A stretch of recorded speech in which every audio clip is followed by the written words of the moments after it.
Resident Evil 7 is the best Resident Evil, period. I'm going to do a massive breakdown of the game and story and what makes it so good. But first, a little history. The phenomenon known as Resident Evil started in 1996, when Capcom, even then a giant in the video game space, released Resident Evil for the Saturn, PlayStation and PC. Resident Evil, or Biohazard as it's known in Japan, released to critical acclaim, inventing, or at least innovating, the survival horror genre. Amazing graphics for the time, very tense gameplay, amazing atmosphere, and of course, very cheesy dialogue and voice acting. That was too close. You were almost a Jill sandwich. You're right. Man, I miss those times. Up to this point, AAA horror was rare, but Resident Evil started what I would like to call the AAA horror renaissance. Series like Silent Hill started coming out of the woodwork. 1998, 2 short years after Resident Evil 2 released to even higher scores for the PC and PlayStation. It does things bigger, better and scarier. And only 1 year later, in 1999, Resident Evil 3 released, changing things up with a focus on the Nemesis, a terrifying massive zombie that can follow you anywhere and can show up at any time. Code Veronica on the Dreamcast follows another year later. Capcom is on a roll. But then there's a bit of a shakeup. Capcom up to this point has released all of its games on PC, PlayStation, Saturn and Dreamcast. Nintendo just released its GameCube console, but other than hardcore fans, like me, I had the cool little purple one, they are struggling to get people excited for it. So, in a masterstroke of genius, Nintendo makes a deal with Capcom to bring 5 of its games exclusively to the GameCube. 3 of which would be Resident Evils, and all of this to attract a more adult audience. The Resident Evil remake, the first of a series of amazing remakes, and the lukewarm Resident Evil 0, a prequel, as you might have guessed. Both games were released for the GameCube, but the third game that was released shook the horror game community to its core. In 2005, Resident Evil 4 released, and to this day it's considered one of the best games ever made. Resident Evil 4 was fast, gone with the slow tank controls, but it now had an over-the-shoulder camera. It was tense, with dynamic open areas and fights. There was a great story, campy but not over the top, and it was just extremely diverse. To this day, Resident Evil 4 stands tall with a 96 on Metacritic. Capcom is on a hot streak with Resident Evil, but not everything is rosy. In 2009, Resident Evil 5 released, focusing on co-op gameplay and more action-based than ever. After the massive success that was Resident Evil 4, Capcom had a clear vision. More action, less horror. And it seems to work. Resident Evil 5 becomes the best-selling Resident Evil game to date, even outselling the massively successful Resident Evil 4. But it comes at a price. Although a decent game in its own right, among the Resident Evil greats, it's a weaker entry, only scoring an average 83 from critics and a meager 74 from users on Metacritic. And there's of course this. I had to throw that in there. But things are about to get worse. Resident Evil 6, October 2012. Capcom, dazzled by the amazing sales numbers of the 5th entry, plows on full steam ahead. I don't like where this is going. Resident Evil 6 is their biggest entry yet, focusing primarily on blockbuster set pieces and action. There are 4 different campaigns to play that at some point intertwine and overlap, with each campaign having a different feel, from Leon's more traditional style gameplay to Ada's stealth campaign and Chris's action focus. There's also Jake Muller's campaign, but I'm not even sure what that really was. Overall, it's just not very enjoyable to play, a true jack of all trades and master of none. And the reviews, they reflected, dipping to an all-time low for the series with a critics average of 67. Sales for the game were alright, but Capcom knew they had to step back and regroup. It took 5 years to do it, but then in 2017, the long-awaited and much hyped Resident Evil 7 released, taking the series back to its roots. Less action, return to real survival horror, and a big shakeup, the first-person perspective. And people loved it. Resident Evil 7 became once again the best-selling Resident Evil in the franchise, with 13 million copies sold, only later to be toppled by the excellent Resident Evil 2 remake. After another 4 years, in 2021, Resident Evil 8 Village released. In chronological order, the latest in the series. The game builds on much of what made Resident Evil 7 so good. We're even back in the shoes of Ethan Winters. But it's no Resident Evil 7. With the success of the Resident Evil series, Capcom also created a series of great remakes. Starting all the way back in 2002 with Resident Evil 1, and most recently in 2023 with the Resident Evil 4 remake. All huge improvements on their original games, with the Resident Evil 2 remake being the favorite. Capcom also tried their hand on many offshoot Resident Evil games, some better than others, but that's a whole video on its own. Now it's time to dive into Resident Evil 7. So, why then is Resident Evil 7 the best? Well, rather than tell you, let me walk you through Ethan Winters' adventures. Oh, massive spoilers by the way, we're literally walking through the whole game. Ethan. You were right. I did lie to you. I shouldn't have. All I can say is that if you get this, stay away. That's Mia. She's been missing for 3 years and she's our wife. So it's time for Ethan Winters to pack up his toothbrush, head over to Louisiana and save the day. And it has to be said, the atmosphere for this game is amazing. I mean, not exactly the type of place I would personally trespass. Nope. We enter the guest house and immediately you can tell stuff is off. In case the effigy from earlier wasn't enough of an indication. There, you see that? What kind of a psycho puts a box of spaghetti in the fridge? With that established, we push on, classic Resident Evil style. There's some electrical stairs that have to be activated, but a fuse is missing. We also find a videotape. And I think this is one of the more novel things Resident Evil 7 does in regards to its storytelling, and I love it. It turns out we're not the first ones to enter the premise without an invite. We follow a 3-man TV crew shooting for the reality ghost hunting show. And I mean, these guys had it coming, especially the douchey host Pete. We get some cool background story on the house and what happened here, disappearances, specifically the Baker family. And then, without warning, Andre's gone. And with that, douchey Pete's cockiness. They find a secret door, a big hint to how we're supposed to move ahead in the real world. And we descend down the creepiest stairs into hell.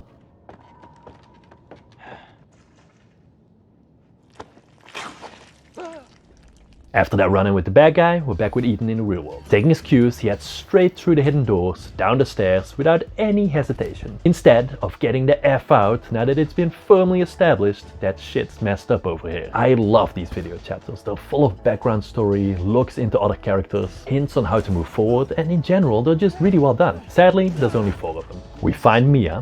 What the hell's going on? Daddy's coming. We need to go. Daddy? We need to go now! Who's this daddy? But we quickly lose Mia again, and Ethan also misplaces his hand in the process. Because, as it turns out, Mia, growing up, watched The Exorcist a few too many times. This is an amazing scene, by the way, that really shows the power of tension building in this game. Ethan takes it all in stride, and once he finds a gun, all his pains and aches are forgotten. We take Mia out, and then we get to meet the owners of this fine establishment, Jack Baker and family. Where am I? What the hell? Rise and shine, sleepyhead. It's time for supper. Who are all you people? Where's Mia? This scene is probably the most well-known in Resident Evil 7, as it was featured in both the playable demo and most of the promotional material, and it's very iconic. Meet the Bakers. There is so much going on here. We meet most of the family, Marguerite the mom, Jack the dad, and Lucas the jerk in the hoodie. Also, we meet this old lady here, presumably the grandma, and earlier, before we got knocked out, we also got a call from Zoe, the sister, over an old landline, and she seems to want to help us. And that's pretty much the whole family. Second, our hand seems to have been sewn back on. Most surprising. This is also a bit of a hint to some stuff that happens later in Resident Evil Village. And did we also lose an eye here? Lastly, I've heard a lot about Louisiana cooking, but those dumplings do look very suspicious. We managed to wiggle the chair a bit and escape. Why do we still tie people to chairs, I wonder? And this is where it all starts. A tense cat and mouse game between you and the Baker family members, and it works really well. To progress in the game, we have to find and get this knife through this hallway to cut through the duct tape and open this panel that we couldn't possibly have opened any other way. So we find key, glue his leg, there's a bit of a team going here, glue it back on with this magical potion, run and hide from the Terminator some more, and finally get a knife from this helpful cop who will help us throughout most of the game. Never mind. A lot of what makes this game so great is that it takes things back to basics. Back are safe rooms with tape recorders. There used to be typewriters. Basic crafting of items like health potions, the lag glue we saw earlier, and ammo. There's lockpicks to open drawers and dressers for hidden items. Item management is also back, and you'll have to carefully consider what you bring with you and what you leave behind. Luckily, the transdimensional storage chest is also back and available in every safe room. And I'm still of the opinion that they should be able to step through this chest and avoid a whole lot of problems, if they'd only try. Where were we? That's not gonna stay. Time to get some payback. Like I said, this guy is the freaking Terminator. I really love this scene. It is such a fun, mostly scripted boss fight. Defeating Jack here gives us the item we need to open the big doors into the main hall. If you think we're home free though, think again. Because all doors, including the ones to the outside, are blocked by weird animal-shaped mechanisms. Who comes up with this shit? But don't let me bore you with the minutia. Here's what you missed. Jack's still alive. Big surprise there. There's a weird statue shadow puzzle here that opens this creepy ass... what do you even call this? hallway or crawl space. Seriously, who comes up with this stuff? It's not even practical in any way. More locked doors with animals, and our first run-in with the generic enemies of the game. Not zombies, but molded or moldy or something like that. This is also my main criticism of the game. The generic enemies are not very scary or creative. They're just black blobs in different shapes and sizes. There's these walking ones, some have different arms, crawling ones. You get it, you shoot a lot of these guys. Find key, shotgun, Mia left us a tape. Need to know. There you are! You gave us quite a scare, young lady. And a lot of creepy grandma. She really gets around. We saw up Jack. These scissors are a cool little throwback to the old Clock Tower game, by the way. You probably think that's the last we see of him, but think again. Some foreshadowing right there. But now we can finally leave this darn house. Only to head right into the next house. Yes, there's like 5 houses on this property. Plus this cool little trailer in which Zoe seems to live. Throughout the game we've been collecting some antique coins with which we can unlock some cool stuff here. Like permanent health upgrades, reload speed increases, and a Magnum, the most powerful gun in the game. I don't really get this because Zoe's been trying to help us and presumably this is her trailer. So why not give us all this stuff? Case in point, Zoe calls with a solution as she figured out she can make an antidote for her and Mia. All we need is an arm and a head. So off to the old house. Let's soak up the atmosphere here. If I had to pick one thing this game does right, it is that. Also, let's talk a little bit about the graphics. For a 7-year-old game, this holds up very well. Character models look great, lighting is amazing, and most of the textures look very high quality. They've even added ray tracing and HDR recently, which makes it all look very good. Although the ray tracing kills Steam Deck performance. Speaking of performance, this game runs pretty much at a solid 80 to 90 frames per second on the deck. Very nice. We're dealing with Marguerite now, which means lots of bugs, swearing, and maniacal laugh. But in general, the gameplay doesn't change much. We sneak through the house trying not to get seen by Marguerite, because that's bad news for everybody. It's pretty tense. We also put together this nice flamethrower, and Lucas, this guy, takes Mia. Just as we're about to have a nice heart-to-heart and get some answers. This jerk. Can't I have a little quality time with my girl here? There are a lot of unanswered questions. Not in the least, what the hell happened here? And how did Mia end up here, as this doesn't seem like your regular babysitting job? Plus, who was she babysitting anyway? The grandma? And what's up with these mold monsters? But we're about to get some answers. We make our way through the old house, ending up at this locked door contraption. I have a lot to say about this. I mean, come on. The knife and duct tape from earlier was crazy, but this, let me just give you a little sneak peek of how it works. You can't tell me that Ethan couldn't have found literally anything to hang on this hook and open the door. But alright. This lantern happens to be in the possession of none other than Marguerite. And she's special now. This is another fun boss fight with a weird twist. Her weak spot is in somewhat of an odd area. I do appreciate the weirdness of this boss fight though. Marguerite climbs in and out of holes and pops up where you least expect her. And she looks genuinely creepy, but she's pretty easy all in all. Fire stuns her, after which she gives you a good opening to shoot her in her weak area. Although, I have to say, I died the first time around when I ran out of fire. After a lot of shots in the ass and privates, it's time to get some answers. I think this is probably the creepiest area in the game. Some real messed up stuff has gone down here.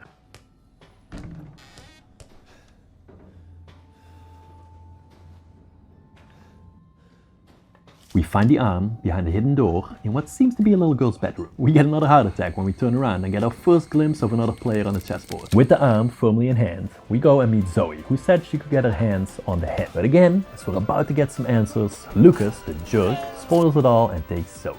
He now has both her and Mia. To get to him, we need 2 keycards to get through this door. We shoot some monsters, stick our hand down a throat, grenade launcher, the easiest Resident Evil puzzle you'll ever experience. Red key shadow puzzle, blue key, and Grandma, what the heck are you doing here? We also get another videotape, which gives some big clues to gameplay changes coming up. We wake up in what can best be described as a Saw-themed puzzle room. And spoiler, we don't survive. But more on that later.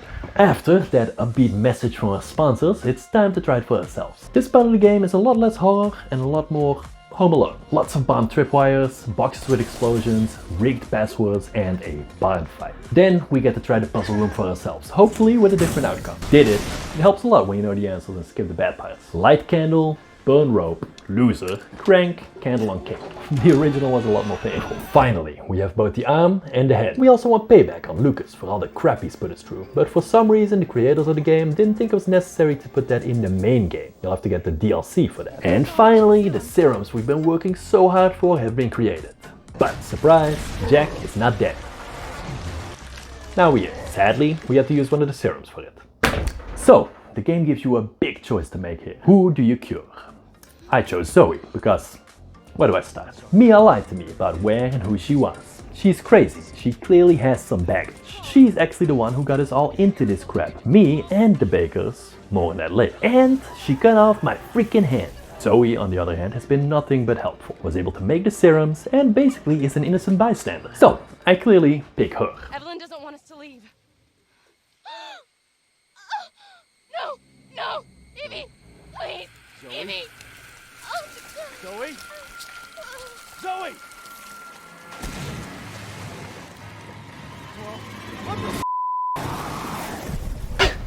What kind of a scam is this?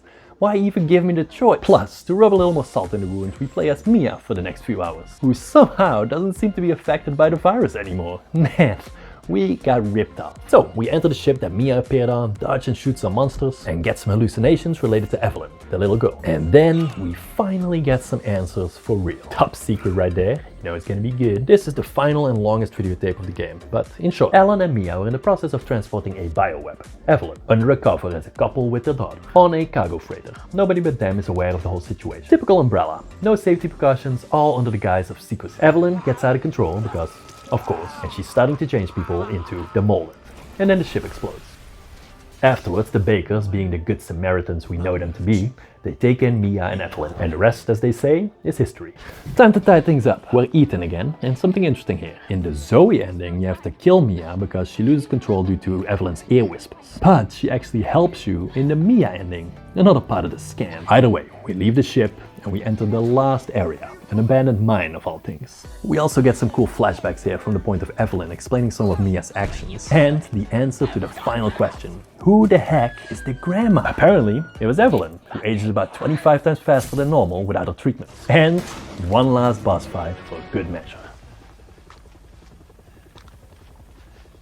Oh my god, it's Chris! I love how this ties all the Resident Evils back together with this one master stroke of genius. In Zoe's ending, you're on the helicopter alone because you killed Mia earlier, so that's sad. But the canon ending is where you save Mia, and I'm a sucker for a good ending. And I still think Zoe was the better pick.